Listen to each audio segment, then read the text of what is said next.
नमस्कार, मैं वसंत रावल। आज मैं आपको बताने आया हूं योगिनी महादशा के बारे में। योगिनी महादशा के नाम क्या है, कौन सी दशा कितने वर्ष के लिए आती है, उनमें से कौन सी दशाएं अच्छा फल देती है और कौन सी दशाएं बुरा फल देती है, ये सारी बातों को हम विस्तार से जानेंगे। सबसे पहले मैं आपको बताना चाहूंगा कि योगिनी नाम कहां से आया। तो सुनिए, कर्मकांड के अंदर जब कोई ब्राह्मण किसी के घर पे वास्तु शांति यज्ञ करने जाता है, नवचंडी शतचंडी यज्ञ करने जाता है, या फिर कोई मंदिर की प्राण प्रतिष्ठा करता है, तो सभी भगवानों को आमंत्रित किया जाता है। उसमें एक होता है योगिनी पाठ। योगिनी पाठ के अंदर 8 रेखाएं खड़ी होती है, 8 आड़ी होती है। 8 8 64 योगिनियों को बुलाया जाता है, वहां से ये नाम लिया गया है। उसमें से 8 योगिनी के नाम लिए गए हैं, उसके आधार पर योगिनी दशा शुरू हुई। योगिनी महादशा सिर्फ 36 वर्ष की होती है। और ज्यादा विस्तार में मैं आपको बताना चाहूंगा कि ज्योतिष शास्त्र के अंदर 3 प्रकार की दशाएं बहुत ही प्रचलित है। पहले नंबर पे आती है विंशोत्तरी दशा, जो 120 वर्ष की होती है। दूसरे नंबर पे आती है अष्टोत्तरी दशा, जो 108 वर्ष की होती है। तीसरे नंबर पे आती है योगिनी दशा, जो टोटल 36 वर्ष की होती है। अगर कोई इंसान 100 साल जीता है तो ये योगिनी दशा 3 बार रिपीट होती है, लेकिन तीनों बार एक जैसा फल नहीं मिलता। अभी हम लोग और डीप में जाएंगे कि योगिनी महादशा के नाम क्या है और कितने साल के लिए आती है और उसके दशानाथ कौन है। ये सारी बातें मैं आपको बोर्ड पे बताना चाहूंगा।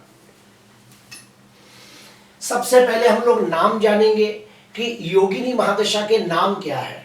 तो सुनिए, योगिनी महादशा के नाम, सबसे पहला है मंगला, दूसरी दशा का नाम है पिंगला, तीसरी दशा का नाम है धान्या, फिर ब्राह्मरी, भद्रा, उल्का, सिद्धा और संकटा। फिर से कहूंगा, मंगला, पिंगला, धान्या, ब्राह्मरी, भद्रा, उल्का, सिद्धा और संकटा, ये सब योगिनी महादशा के नाम है।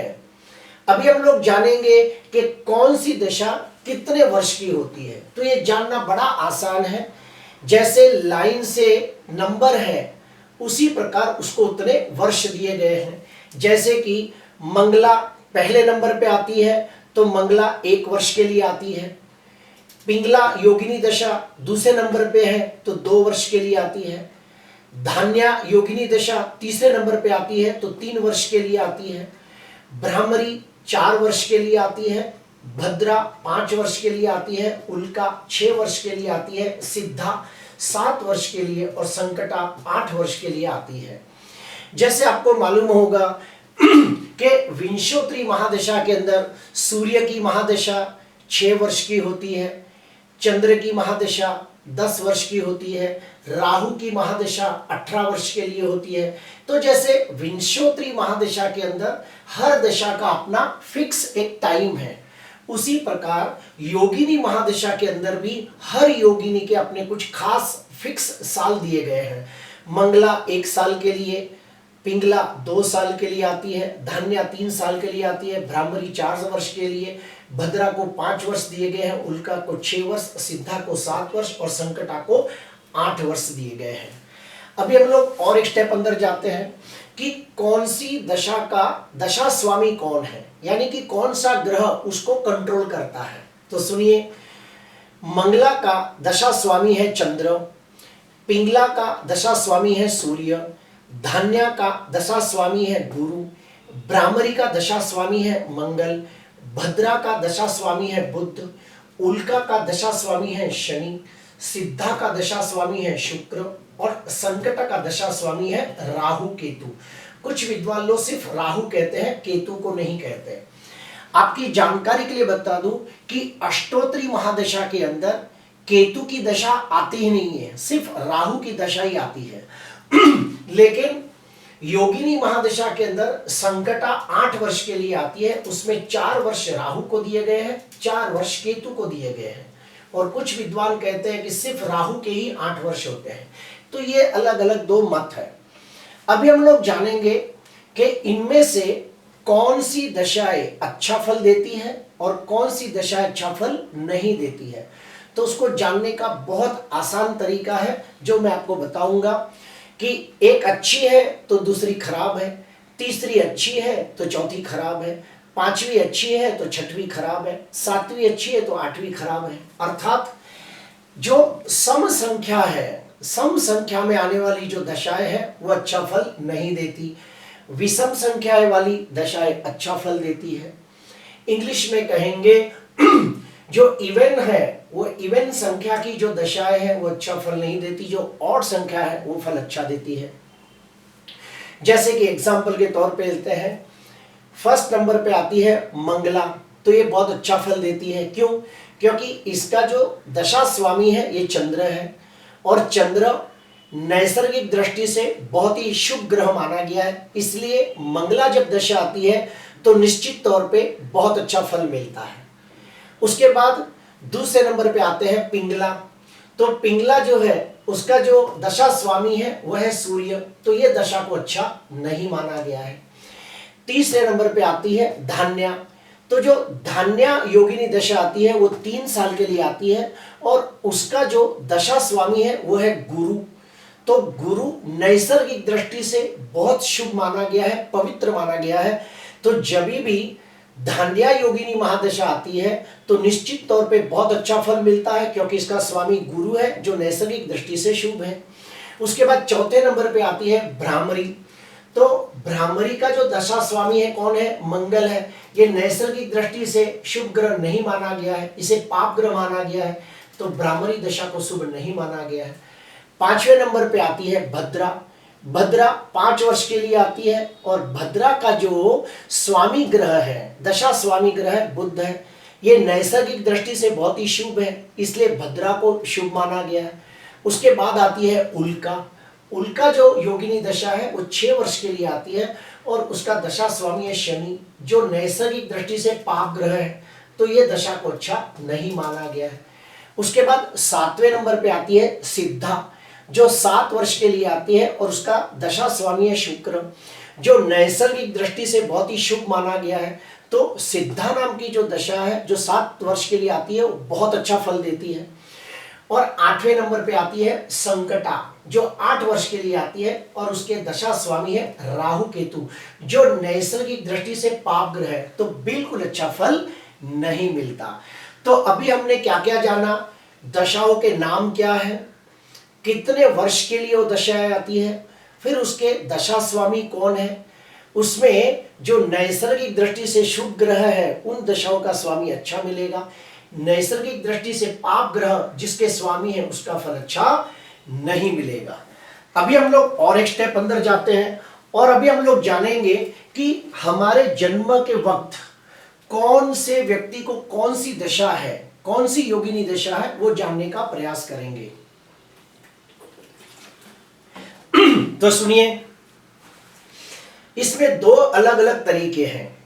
पहला और सबसे आसान तरीका है कि मैंने ये कोष्टक बना के रखा है, इस कोष्टक के अंदर मैंने हर एक जगह पे नक्षत्र लिखे हैं और उन नक्षत्र में जन्म है तो वो दशा में जन्म है वो क्लियर कट मैंने यहाँ बताया है। जैसे कि एग्जाम्पल के तौर पे अगर किसी व्यक्ति का जन्म आद्रा नक्षत्र, चित्रा नक्षत्र या श्रवण नक्षत्र में हुआ हो तो समझ जाना वो व्यक्ति का जन्म मंगला महादशा में हुआ है जो 1 वर्ष की होती है और उसका दशा स्वामी है चंद्र। कोई व्यक्ति का जन्म पुनर्सु नक्षत्र, स्वाति नक्षत्र, धनिष्ठा नक्षत्र में हुआ हो तो समझ जाना वो व्यक्ति का जन्म पिंगला योगिनी दशा में हुआ है जो 2 वर्ष की होती है और उसका दशा स्वामी है सूर्य। कोई व्यक्ति का जन्म पुष्य नक्षत्र, विशाखा नक्षत्र, अभिजीत नक्षत्र में हुआ हो तो वो व्यक्ति का जन्म धान्या योगिनी दशा में हुआ है जो 3 वर्ष की होती है, जिसका दशा स्वामी है गुरु। उसके बाद कोई व्यक्ति का जन्म अगर अश्विनी नक्षत्र, आश्लेषा नक्षत्र, अनुराधा नक्षत्र और पूर्व भाद्रपद नक्षत्र, इन 4 नक्षत्रों के अंदर कोई व्यक्ति का जन्म हुआ हो तो वो व्यक्ति भ्रामरी योगिनी दशा में जन्म लिया है और उसको 4 वर्ष की दशा होती है और उसका दशा स्वामी है मंगल। उसके बाद कोई व्यक्ति का जन्म भरणी नक्षत्र, मघा नक्षत्र, ज्येष्ठा नक्षत्र या उत्तर भाद्रपद नक्षत्र में हुआ हो तो वो व्यक्ति का जन्म भद्रा योगिनी दशा में हुआ है जो 5 वर्ष की होती है, जिसका दशा स्वामी है बुध। कोई व्यक्ति का जन्म कृतिका नक्षत्र, पूर्व फाल्गुनी, मूल और रेवती, इन नक्षत्रों के अंदर किसका जन्म हुआ हो तो उसका जन्म उल्का योगिनी दशा में हुआ है जो 6 वर्ष की होती है, जिसका दशानाथ है शनि, जो अच्छा फल नहीं देती। उसके बाद है रोहिणी, उत्तरा फाल्गुनी और पूर्वाषाढ़ा, इन 3 नक्षत्रों के अंदर कोई व्यक्ति का जन्म हुआ हो तो समझ जाना उसका जन्म सिद्धा योगिनी दशा में हुआ है जो 7 वर्ष की होती है, जिसका स्वामी है शुक्र, जो बहुत अच्छा फल देती है। और आखिरी में कोई व्यक्ति का जन्म मृगशिरा नक्षत्र, हस्त नक्षत्र, उत्तराषाढ़ा नक्षत्र, इन 3 नक्षत्रों में हुआ हो तो उसका जन्म संकटा के अंदर हुआ है जो 8 वर्ष की होती है, जिसके स्वामी है राहु केतु। ये कोष्टक को आप याद कर लीजिए, नोट डाउन कर लीजिए, इसका एक स्क्रीनशॉट ले लीजिए, तो आपको नक्षत्र देखते ही पता चल जाएगा कि वो व्यक्ति का जो नक्षत्र है उसके हिसाब से उसका कौन सी योगिनी दशा में जन्म हुआ है। अभी हम लोग जानेंगे दूसरी पद्धति। दूसरी पद्धति क्या है तो सुनिए। आपका जो भी नक्षत्र में जन्म हुआ है उस नक्षत्र को आपको काउंट करना होगा कि वो नक्षत्र कौन से नंबर पे आता है। उसके बाद उसमें 3 को जोड़ दिया जाए।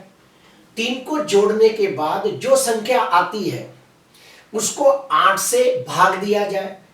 8 से भागने के बाद जो संख्या शेष रह जाती है वो संख्या के हिसाब से उसकी योगिनी दशा होगी। एग्जाम्पल लेते हैं ताकि आपको आसानी से समझ में आए कि मान लो किसी व्यक्ति का जन्म रोहिणी नक्षत्र में हुआ है। ध्यान से सुनना, किसी व्यक्ति का जन्म रोहिणी नक्षत्र में हुआ है तो रोहिणी नक्षत्र कितने नंबर पे आता है? अश्विनी, भरणी, कृतिका, रोहिणी, यानी चौथे नंबर पे आता है। तो रोहिणी नक्षत्र को 4 नंबर मिलेंगे। उसके अंदर 3 को जोड़ दिया जाए तो 4 और 3 कितने हो गए? 7। तो 7 नंबर पे कौन सी है? सिद्धा। तो हम कहेंगे कि भाई रोहिणी नक्षत्र में जो भी व्यक्ति पैदा हुआ है वो सिद्धा योगिनी दशा में पैदा हुआ है।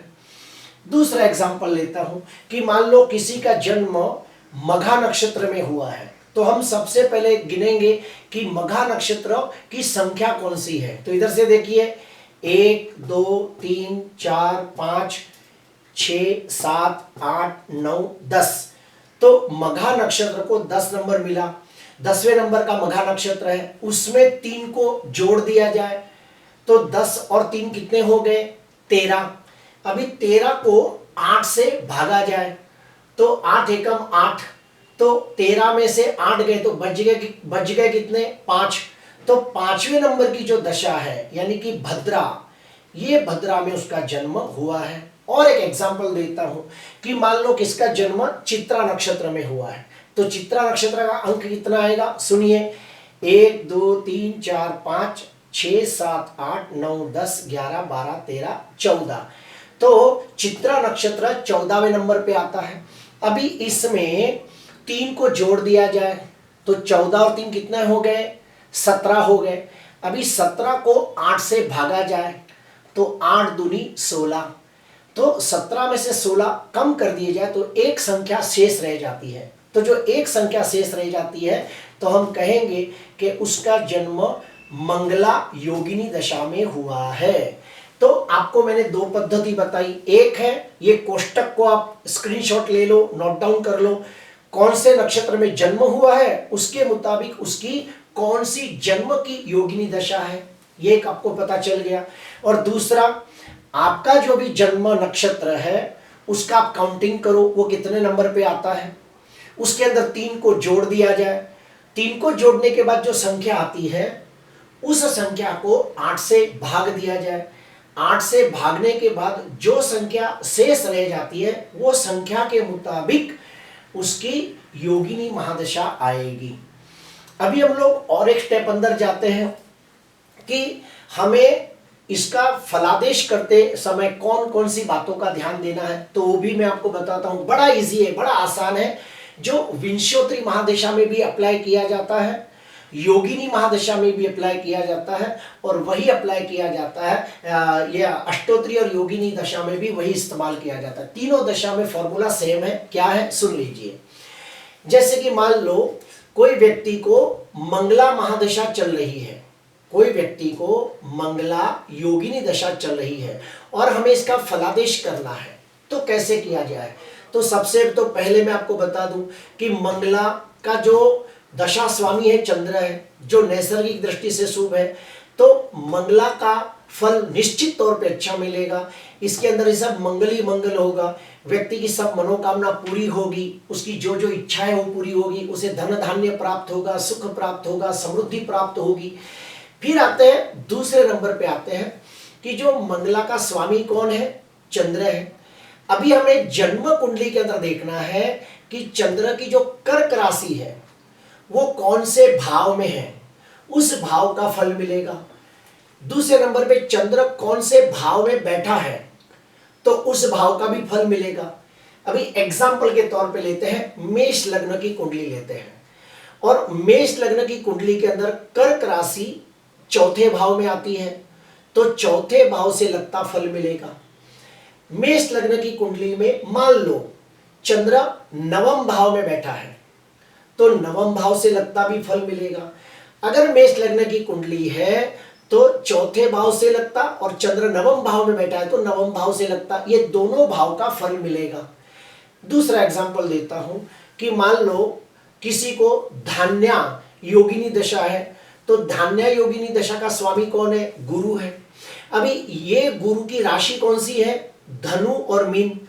तो हमें जन्म कुंडली के अंदर देखना है कि धनु राशि और मीन राशि कौन से भाव में बैठी है, वो जिन भाव में बैठी है उन भावों का फल मिलेगा।